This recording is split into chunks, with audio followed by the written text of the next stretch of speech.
اور میرے ساتھ ثاقب بشیر۔ آج ہم بات کریں گے مخصوص نشستوں کے حوالے سے۔ یہ وہ مخصوص نشستیں ہیں 80 سے زائد پارلیمنٹ کے اندر جو پی ٹی آئی کو دی گئی تھی سپریم کورٹ کی طرف سے، مگر سپریم کورٹ کا جو 13 ججوں کا فیصلہ تھا اس میں اکثریتی ججز نے پی ٹی آئی کو بطور سیاسی جماعت تسلیم کرتے ہوئے نشستیں دینے کا اعلان کیا تھا، اور 8 ججوں کی اکثریت نے 80 سے زائد سیٹیں دی تھی، جبکہ جو مزید 2 ججز تھے انہوں نے 40 کے قریب نشستیں صرف دینے کا اعلان کیا تھا، جس میں اس وقت کے چیف جسٹس قاضی فائز صاحب بھی تھے۔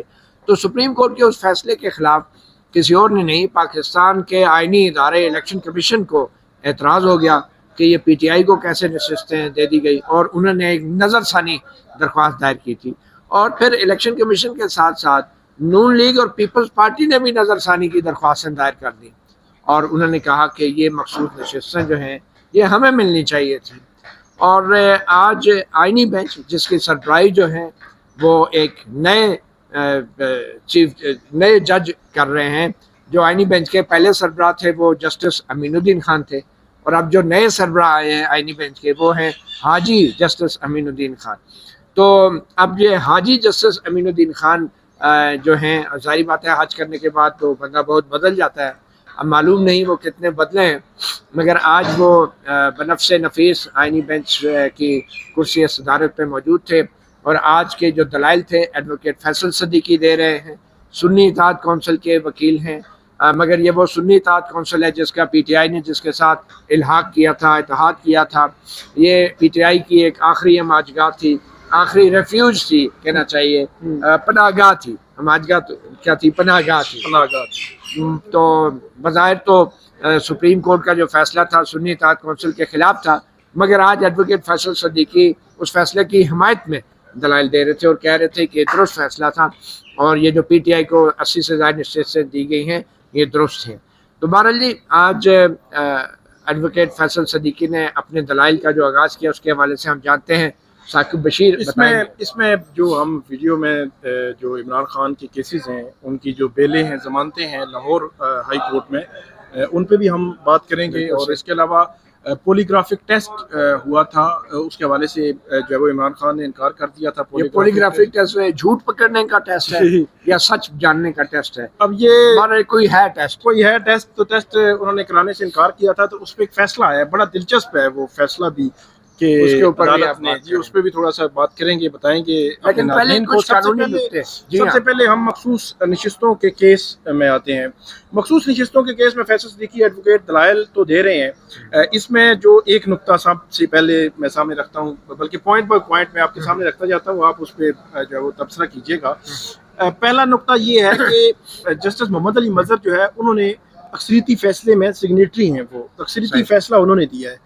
جسٹس جمال خان مندوخیل نے اکثریتی فیصلے کی طرح کا ہی فیصلہ دیا ہے، کیونکہ پرنسپل وہی انہوں نے اڈاپٹ کیا ہے، اصول وہی۔ تو یہ دونوں ججز جو ہے یہ سب سے زیادہ سوال بھی کر رہے ہیں۔ جسٹس محمد علی مظہر جنہوں نے 8 ججز کے فیصلے پر سگنیٹری ہیں، اور جسٹس جمال خان مندوخیل نے اقلیتی فیصلہ دیا تھا، لیکن وہ جو اکثریتی فیصلے کا تقریباً جو پرنسپل ہے انہوں نے وہی اڈاپٹ کیا ہے، مطلب پی ٹی آئی کو انہوں نے ایز اے پارٹی مانا ہے اور 39 نشستیں دے دی ہیں۔ لیکن یہ دونوں ججز جو ہے حیران کن طور پر جو ہے ایک پرنسپل انہوں نے لیا، 187 مکمل انصاف کا جو اختیار ہے اس کو استعمال کیا بطور سپریم کورٹ کے جج کے، اور اب جو ہے وہ کہتے ہیں جی ہمارے پیچھے سنی اتحاد کونسل تھی تو وہ پی ٹی آئی نہیں تھی، تو وہ یہ کیسے آ گئے، تو آپ کون ہیں، تو آپ کو تو کر دیتے ہیں۔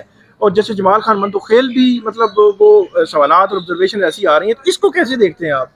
دیکھیے بڑی حیران کن بات ہے کہ عام طور پہ تو سکوپ جو ہوتا ہے نظر ثانی کا بڑا محدود ہوتا ہے، اس میں تو وکیلوں کو بھی روکا جاتا ہے ان معاملات پہ بحث کرنے سے جن سوالات اور معاملات پہ سپریم کورٹ اپنا فیصلہ تفصیلی وجوہات بیان کر چکی ہوتی ہے، مگر یہاں پہ ججز کی طرف سے وہ سوالات اٹھائے جا رہے انہی ججز کی طرف سے جو ججز اپنے فیصلے میں پہلے انہی سوالات کا جواب دے چکے ہیں، یعنی خود جسٹس محمد علی مظہر نے جو ہے اس سوال کا جواب دے دیا تھا کہ پی ٹی آئی کو سیٹیں کیوں دی گئی، لیکن اب وہی سوال اٹھا رہے ہیں۔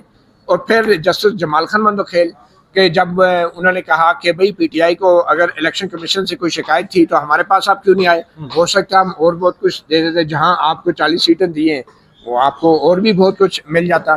تو یہ وہ سوالات ہیں جن کا جواب سپریم کورٹ اپنے 12 جولائی کے فیصلے میں اور بعد میں 2 بار جو سبسیکوینٹ ایکسپلینیشن آئی ہے ان میں دے چکی ہے.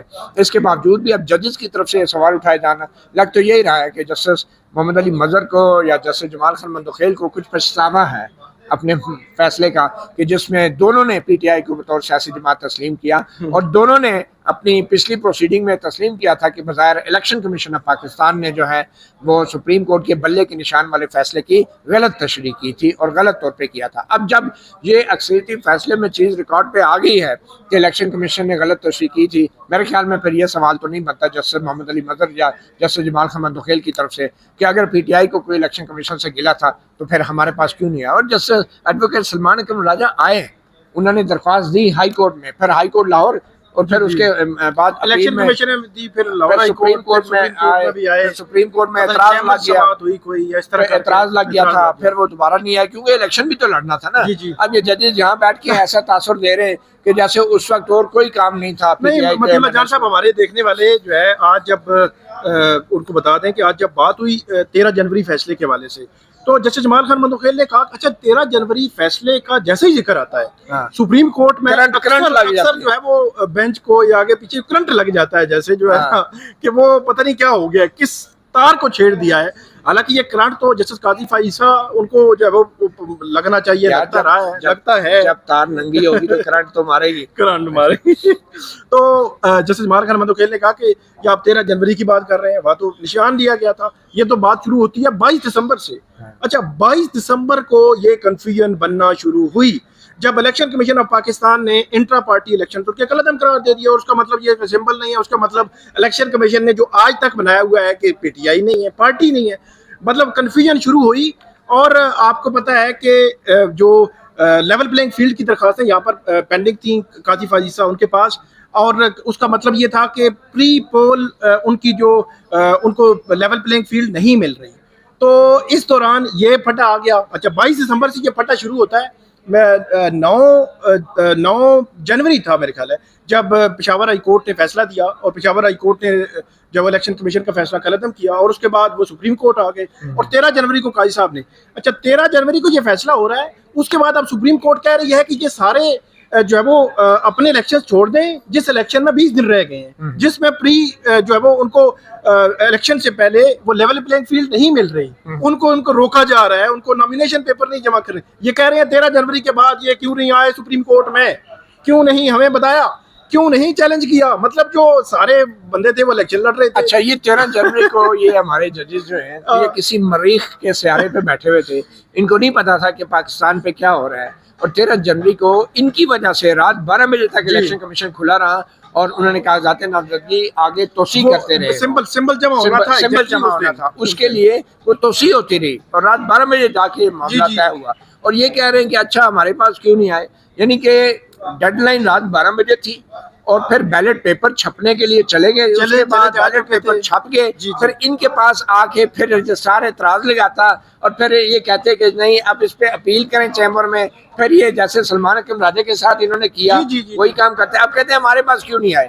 یہ ہے دل کا چور, میں سمجھتا ہوں یہ دل کا چور ہے, کیونکہ انہیں معلوم ہے کہ ان کے بلے کے نشان والے فیصلے کی وجہ سے, اور جو آخری مومنٹ پہ کیا گیا اور الیکشن کمیشن کو کھلوایا گیا رات دیر تاکہ انتخابی نشان جمع ہو سکے, اور پھر الیکشن کمیشن کے بارے میں اسی سپریم کورٹ نے اکثریتی فیصلے میں لکھا کہ بظاہر الیکشن کمیشن کی وجہ سے ساری کنفیوژن پیدا ہوئی, اور اسی وجہ سے جو ایک ٹائم لائن تھی اس کو ایکسٹینڈ بھی کیا گیا, اور یہ ٹائم لائن ایکسٹینڈ کرنے کے اوپر بھی. اور اگلا سوال میرا یہی ہے کہ جو سپریم کورٹ کا یہ بینچ ہے اس کو یہ بھی پتا ہے کہ ہمارے فیصلے پر سپریم الیکشن کمیشن نے عمل نہیں کیا, اس کو یہ بھی پتا ہے کہ اس کا جو کردار تھا اس پہ اکثریتی ججز نے اکثریتی فیصلے میں کیا لکھا ہے, ایون جو جسٹس جمال خان مندوخیل نے کیا لکھا ہے, ان کو یہ سارا کچھ پتا ہے. لیکن آپ کو کوئی ایک سنگل کوشچن نظر آئے کہ الیکشن کمیشن کے کردار پر, میرا سوال یہ ہے کہ الیکشن کمیشن آف پاکستان نے تحریری دلائل کیوں جمع کرائے ہیں, کیوں ان کو نہیں کھڑا کر رہے سامنے, کہ آپ کی نظر ثانی ہے, آپ سامنے آئیں سوالات کے جوابات دیں. دیکھیں ثاقب, یہ میں آپ کو بتاؤں کہ ہمارے اس آئینی بینچ نے, ان معزز ججز نے الیکشن کمیشن کو فرار ہونے میں مدد دی ہے.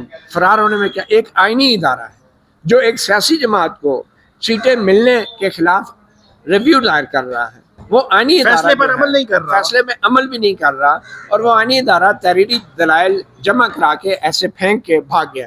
اور وہ اس لیے بھاگ گیا کہ جی ہم نے بات تحریری دلائل دے دی ہے کہ اسے پتہ ہے کہ اگر الیکشن کمیشن روسٹرم پہ کھڑا ہوتا ہے تو پھر اس سے سوال ہوں گے، اور وہ والے سوال ہوں گے جو سوال جس کا جواب اب خود آئینی بینچ کے ججز دے رہے ہیں ایڈوکیٹ فیصل صدیقی کو. بھائی آپ الیکشن کمیشن کے وکیل کو جواب دینے دینا، آپ کیوں ایڈوکیٹ فیصل صدیقی کے دلائل کو. مثال کے طور پہ جب ایڈوکیٹ فیصل صدیقی کہتا ہے کہ الیکشن کمیشن نے پی ٹی آئی کے امیدواروں کو یہ واضح کر دیا تھا کہ پی ٹی آئی آپشن نہیں ہے، آپ پی ٹی آئی کے لیے بہاف پہ کاغذات نامزدگی یا اس کی وابستگی کا سرٹیفکیٹ جمع نہیں کرا سکتے، تو کیا آپ نے یہ بات کی تھی؟ اور الیکشن کمیشن نے کیا یہ فیصلہ کیا تھا کہ پی ٹی آئی آپشن نہیں ہے؟ تو یہ سوال تو الیکشن کمیشن کے وکیل سے پوچھنے تھے نا. لیکن ان آئینی بینچ کے ججز نے الیکشن کمیشن کے وکیل کے تحریری دلائل کو لے لیا اور اسے کہا ٹھیک ہے آپ چلے جائیں، آپ بھاگ جائیں. بلکہ آپ یہ دیکھیں کہ یہ اعانت کاری نہیں ہے تو اور کیا ہے. الیکشن کمیشن کے وکیل جو بھاگے ہیں، الٹے پاؤں میں سمجھتا ہوں بھاگا ہے، وہ ایک آئینی ادارہ ہے اور اس کو اتنی شرم نہیں ہے کہ وہ اس کا وکیل کھڑا ہو روسٹرم پہ اور ان سارے سوالوں کے جواب دے جن سوالوں کے جواب اب ججوں کو دینے پڑ رہے ہیں. ٹھیک ہے نا. مجھے تو وہ لیاقت چٹھا جو کمشنر ہے راولپنڈی کے، ان کی بات یاد آ رہی ہے کہ یہ جو قاضی فائزہ تھے اور یہ چیف الیکشن کمشنر سکندر سلطان راجہ، ان دونوں نے مل کے دھاندلی کروائی ہے اور انہوں نے کہا میں نے ٹھپے لگوائے ہیں اور انہوں نے نام لیا تھا. مجھے تو وہ یاد آ رہا ہے. تو ابھی بھی الیکشن کمیشن کو تحریری دلائل ان سے لے کے الیکشن کمیشن کو بھگا دیا انہوں نے انہی معزز ججوں نے. اور اب وہ جو سوال فیصل صدیقی الیکشن کمیشن کے کنڈکٹ کے حوالے سے اٹھا رہے، ان کے جواب کون دے رہا ہے؟ سکندر سلطان راجہ نہیں دے رہا، جسٹس محمد علی مظہر دے رہے ہیں، جسٹس جمال خان مندوخیل دے رہے ہیں، جسٹس مسرت الالی دیتے رہی ہیں پچھلے ہیئرنگز کے اندر. کیوں الیکشن کمیشن کیوں نہیں دیتا ان سوالوں کے جواب؟ ان سے آپ نے کاغذ لے کے ان کو بھگا دیا آپ نے. تو میں سمجھتا ہوں کہ یہ بھی ایک قسم کا بڑا افسوسناک اور شرمناک بات ہے کہ الیکشن کمیشن کے آئینی ادارے کو جو ہے آپ نے ایک موقع دیا، رائے فرار دی. اچھا، اس میں ایک اور جو سوال ہے وہ یہ ہے کہ جو فیصل صدیقی ہیں انہوں نے آج پیلسٹائن کی ایک مثال دی، کیوں ان کو یہ مثال دینا پڑی؟ ویسے مطلب اب مخصوص نشستوں کا کہ سپریم کورٹ میں آئینی بینچ کے سامنے چل رہا ہے اور آئینی بینچ کے سربراہ ابھی حج کر کے آئے ہیں اور وہاں پہ دلائل چل رہے ہیں، اور جو فیصل صدیقی ہیں سنی اتحاد کونسل کے وکیل، ان کو پیلسٹائن کی مثال کیوں دینا پڑی؟ وہ کیا مثال تھی؟ اس کا کیا مقصد کیا تھا؟ جسٹس جمال خان مندوخیل اور جسٹس محمد علی مظہر جیسے ججز جو ہیں وہ بار بار یہ کہہ رہے ہیں کہ بھائی آپ نے اس کے اوپر کوئی شکایت کی، آپ نے الیکشن کمیشن کے حوالے سے کوئی وضاحت مانگی، آپ نے کوئی انتخابی سمبل اور سیاسی جماعت کی حیثیت ختم کرنے کے اوپر کوئی اپیل دائر کی. مطلب وہ کہتے ہیں نا کہ ظالم مارے اور رونے نہ دے. تو ایڈوکیٹ فیصل صدیقی نے بھی یہ کہا کہ آپ لوگوں کی وجہ سے تو ہمارے ساتھ یہ سب کچھ ہو رہا تھا، آپ کے بلے کے نشان کی وجہ سے یہ سب کچھ ہو رہا تھا، تو اب آپ ہی ہم سے گلہ کر رہے ہیں کہ آپ نے چیخ کیوں نہیں ماری، آپ نے گلہ کیوں نہیں کیا، آپ نے شکایت کہاں سے کرتے؟ بھائی رات کو 12 بجے جا کے تو انتخابی نشان کے ان کو ملا اور اس کے بعد وہ بیلٹ پیپر چھپنے کے لیے چلے گئے، تو کس منہ سے کس فورم پہ جا کے کہتے کہ آپ بیلٹ پیپر کی چھپائی روک دیں؟ پھر آپ لوگ کہتے ہیں کہ پی ٹی آئی جو ہے وہ الیکشن سے بھاگ رہی ہے، پی ٹی آئی الیکشن نہیں چاہتی، یہی اس وقت پروپیگنڈا ہوا. تو بظاہر اس وقت سپریم کورٹ کے معزز ججز، اس وقت کے ججز اور الیکشن کمیشن، بالکل میں سمجھتا ہوں ان کا ایک نیکسس تھا جس کو آج وہ مزید وہ نیکسس ایکسپوز ہو رہا ہے. تو اس لیے ایڈوکیٹ فیصل صدیقی نے کہا کہ جو کچھ فلسطینیوں کے ساتھ ہو رہا ہے، جو کچھ اسرائیل کر رہا ہے، آپ وہی کر رہے ہیں. بلکہ ایڈوکیٹ فیصل صدیقی نے ایک اور مثال بھی دی، جو لوگ کسی کو اندھا کرتے ہیں اور پھر اسی اندھے پہ الزام لگاتے ہیں کہ یار تمہیں نظر نہیں آتا، دیکھ کے نہیں چلتے. تو اس میں جو ایک اور جو اہم پوائنٹ جو ہے وہ سامنے آ رہا ہے، وہ الیکشن کمیشن کے رول کے حوالے سے جو بات ہو رہی ہے. ایک تو کیونکہ نظر ثانی دائر ہوئی تھی، اس میں جو ایک درخواست گزار تھے ان کی جانب سے مخدوم جو ہے وہ وکیل تھے، انہوں نے اپنے دلائل جو ہے مکمل کیے. تو ساتھ ہی پی ٹی جو پیپلز پارٹی ہے، مسلم لیگ نون ہے، الیکشن کمیشن ہے، انہوں نے سارے انہوں نے کہا جی ہم اڈاپٹ کرتے ہیں. انہوں نے بھی 1.5 گھنٹہ جو ہے وہ لگایا. اور الیکشن کمیشن کا جو رول ہے اس سارے معاملے میں وہ کہیں انڈر ڈسکشن نہیں ہے. جسٹس عاشم کاکڑ جو ہے، آپ کو یاد ہوگا پچھلی سماعت پہ انہوں نے کہا تھا کیونکہ یہ سپریم کورٹ کی ججمنٹ ہے تو ہم اس کا دفاع کریں گے، آپ بتائیں ایرر کہاں پہ ہے، ہمیں کنونس کریں کہ یہ جو سپریم کورٹ کی ججمنٹ ہے اس میں ایرر ہے. اس میں ایک سوال ہے کہ سپریم کورٹ کے 6 ججز نے تو یہ فیصلہ جو ہے وہ اس کو سنا ہی نہیں ہے نا، یہ کیس نہیں سنا 6 ججز نے، اور 5 نے سنا ہے 11 میں سے. تو 6 ججز میں سے صلاح الدین پاور ہم دیکھ رہے ہیں وہ کبھی سوال کرتے ہیں، باقی جو ججز جو ہیں وہ یہ شاید بلال ایک آدھ دفعہ میرے خیال میں بولے ہیں، تو وہ بولے تھے، علی باقر نجفی صاحب جو ہے وہ ایک دفعہ بولے تھے، تو انہوں نے بھی باعث کا دیا تھا. تو باقی جسٹس عامر فاروق، جسٹس ہاشم کاکڑ، وہ تو سوال بھی نہیں کر رہے. مطلب پہلے تو انہوں نے کیس پہلے جو ہے وہ سنا نہیں ہے، فیصلہ نہیں دیا، بڑی ہیئرنگز ہوئی تھیں، بڑا کھولا گیا تھا اس کیس کو، اور اب بھی ان کی جانب سے کوئی سوال بھی نہیں آ رہا. تو ان کو پورا کیس سمجھ ہے اور یہ کیسے فیصلہ ہوگا؟ دیکھیں یہی مجھے بڑی حیرت ہوتی ہے کہ سب سے پہلا اعتراض ہی سنی اطاعت کونسل ایڈوکیٹ فیصل صدیقی نے اس بینچ پہ یہی کیا تھا کہ جناب اس بینچ میں آتھر جج کیوں نہیں ہیں، جسٹس منصور علی شاہ کی طرح کیوں نہیں ان کو شامل کیا گیا، اور پھر جسٹس منصور علی شاہ کی طرح، جسٹس منیب اختر کی طرح، جسٹس اطہر من اللہ کی طرح باقی دیگر ججز کی طرح جو نظر ثانی بینچ میں سپریم کورٹ کے قواعد کے مطابق ہونے چاہیے. اور 26ویں آئینی ترمیم آنے کے باوجود بھی، آئینی بینچ بننے کے باوجود بھی سپریم کورٹ کے قواعد نظر ثانی کے حوالے سے تو وہی ہے نا، اور ان قواعد کے مطابق تو آتھر جج اور دیگر وہی جج ہونے چاہیے تھے جنہوں نے سپریم کورٹ کا اوریجنل فیصلہ دیا، تو وہ کیوں نہیں ہے؟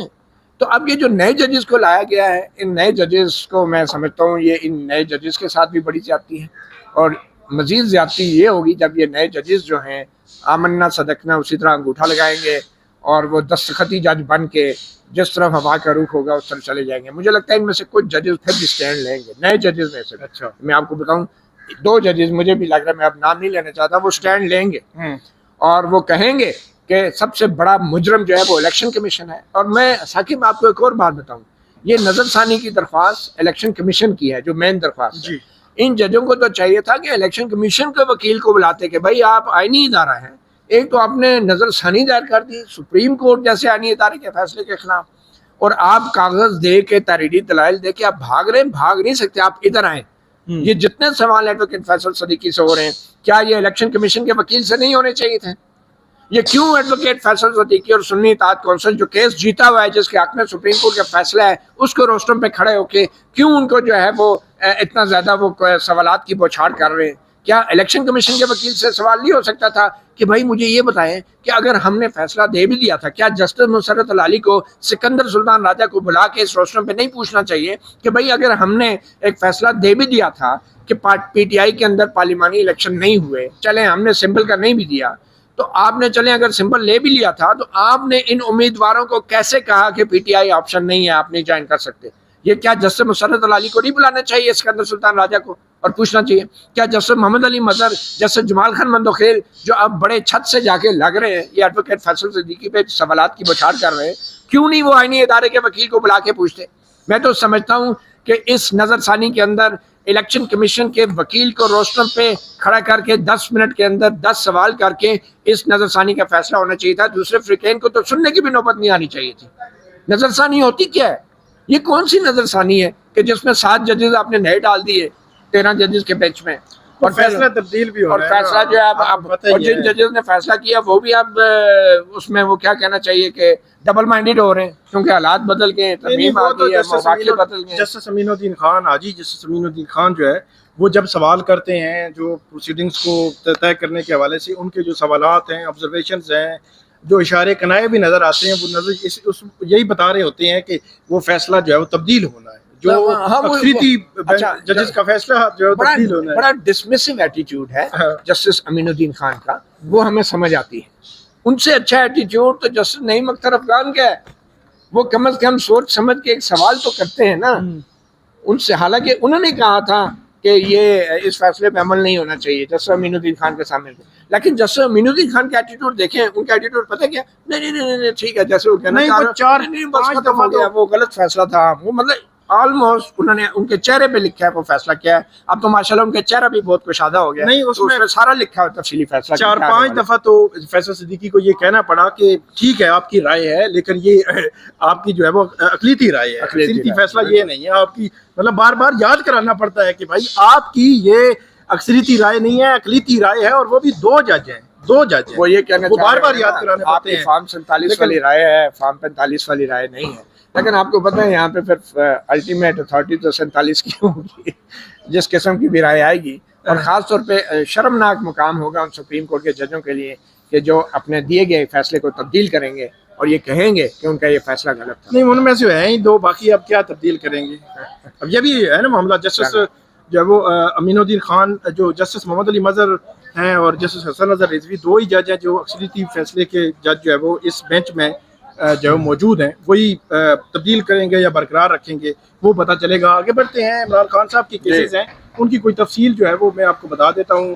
عمران خان صاحب کے 8 کیسز لگے ہوئے تھے لاہور ہائی کورٹ میں، ان پر آج دلائل ہوئے ہیں. شروع میں تو آج جو پراسیکیوشن تھی انہوں نے یہ پوائنٹ اٹھایا کہ کیونکہ انہوں نے پولیگرافک ٹیسٹ نہیں کروایا تو اس لیے جی یہ اب تفتیش مکمل نہیں ہوئی، تو اب جو ہے ان کو ضمانت بھی نہیں ملنی چاہیے، ان کی ضمانت جو ہے وہ نہیں سنی جانی چاہیے. یہ بات انہوں نے کی. حالانکہ حیران کون ہے، یہ پولیگرافک ٹیسٹ جو ہے یہ پراسیکیوشن کی ڈیمانڈ ہے، پراسیکیوشن کی ضرورت ہے، اگرچہ جو اس کی ویلیو نہیں ہے جو ٹرائل کے دوران.